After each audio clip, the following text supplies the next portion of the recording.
Hello and welcome to the channel. May saw the North East Land, Sea and Air Museum car show.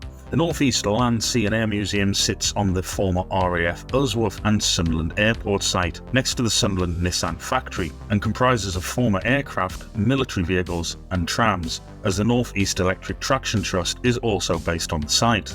Amongst varied and unique exhibits is a Cold War Avro Vulcan B2 Bomber, which we were lucky enough to gain access to and have a look around in the cockpit. The car show was lucky enough to have wonderful weather, which made for a great day looking around all of the exhibits.